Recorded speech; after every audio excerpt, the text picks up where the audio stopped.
Hey guys, it's a beautiful day here at Scalp Logic. Today we want to talk about you're going to lose your hair or you've lost your hair. So once you start losing that frame, once you start losing that hairline, especially if you start losing it on the sides and the temples, shave it. Once you lose that frame, you lose whatever look you had, whatever identity you had, it's completely altered. I mean, that's what we do. We add hairlines just to bring it back to scalp micropigmentation. And I think that's probably the hardest thing for so many guys. It's like, I have hair, I'm not going to get rid of it. I'm already experiencing hair loss. Why would I want to go down that road? It's a tough pill to swallow, especially for the younger guys, but it doesn't matter if you're 30, 40, 50. No guy wants to, shave their head, which brings us back to the desperation. Guys don't know what to do, trying these silly things.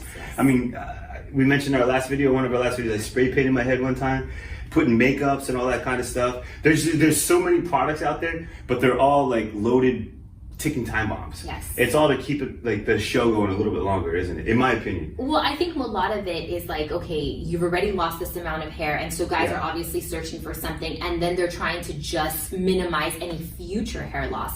But it's not going to necessarily give you back any of the hair that you've already lost unless you obviously get a hair transplant, which then you have the scars. There is a desperation, and mentally it's like a block, like, oh my gosh, and you can only do what you think is going to look best in that moment. It's like, let me put a Band-Aid over it, let me do whatever I can to make myself feel better, because it's going to be a different thing for every person that's going to make them feel better when it comes to hair loss, which is true. The older generations, they like to keep their hair. Exactly. Right? Shaving down like this, I mean, this wouldn't be a business They'll concept. keep the sides, remember that, where they keep all of the sides, and this is all gone, and they're like, hey, that's what I have left. I have hair loss. That's it. But it's changed. I mean, even different cultures are now, it's more acceptable to shave your head. And I would really say that. I'm one of the biggest advocates for scalp micropigmentation. I'm so happy. I'm so grateful to have what I have. I seriously love it. But if someone's like, hey, I can give you a full head of beautiful hair and you can do whatever you want with it, I'm taking it. I'm just saying, being honest, of course I want it that way, but it is what it is. Reality is what it is. Once you lose your hair, there is no magic pill. And that's another advantage of what we have here. If there is something that can grow us out, I don't have any scar tissue. I don't have anything that's going to hinder that. That's true. But, that goes back to saying it's just shaving it. And it's hard to do. It's a hard commitment, especially when you live in a community and an environment where it's not accepted to shave your head down. It's tough. But the alternative, and this is what we're saying, and I want the world to hear me so loud, the alternative, growing your hair out, whether it's just on the sides or you think you have some going on there, again, this is my rule. Once you start losing that hairline, you gotta shave it.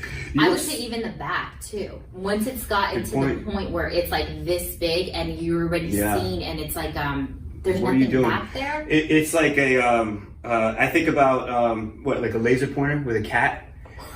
that little red light, they can't keep their eyes off of it. I think humans, when a guy has hair loss missing right there, you can't help but just stop. I can't stop staring at it. It's true. Yeah. It's true. And that sucks for the guy, because I'm sure that it's feels horrible how many for the times guy. have they said, I was fine with my hairline gone, and then the back I started It was the missing, back that got me. And I saw it like in a camera at the mall, and that was it. We do hear that often. Yeah, that's it. I mean, people, it's the worst thing they can hear. It's tough. It's tough. So I wore makeup in my hair for like 2.5 years. I wore eyeshadow to hide my concealing in these areas. And after a while, it was self-imprisonment. It's like you're in a prison and no one can know about it. It's a terrible feeling.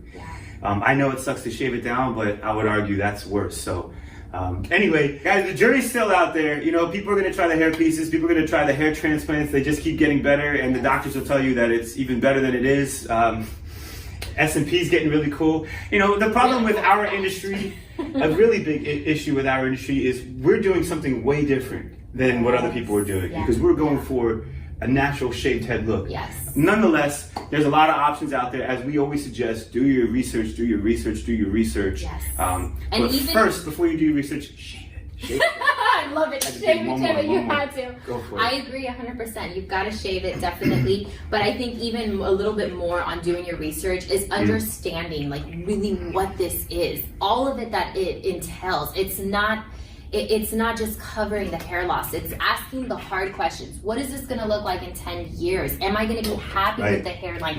Is it natural? Is it going to age with me? Is it something that's going to, like, I can stay with? Like, when I have grandkids, when I have kids, whatever the question is, ask these really hard questions that I think people just kind of look over it in desperation. We get an inquiry from somebody and they say, hey, I identified that you guys barely inject the ink into the skin. I mean, it just sits on the top surface. And so when I think about that long term, I'm inclined to go with you guys. And we're like, yes, they get it. That's what we want. That's what we want to share with people. That's what we want people to understand. Don't think about just today. Think about tomorrow, a year from now, 5 years from now. And that's how we operate. So yeah, that's a really key highlight. We're just going to keep hitting that one because it is ever important. And I think it's starting to stick a little bit. But it is. I think people are starting to recognize, hey, you know what? I really did my research. You know what? I've seen every single photo of you guys, and it's what I would want to have long term. And that when I hear that, I'm like, oh, okay. And when I hear people say, I've looked at other places and I made like 1 out of like 10 of their photos, that's kind of an indicator, look for someone else. There you go. I would really say that. I like it.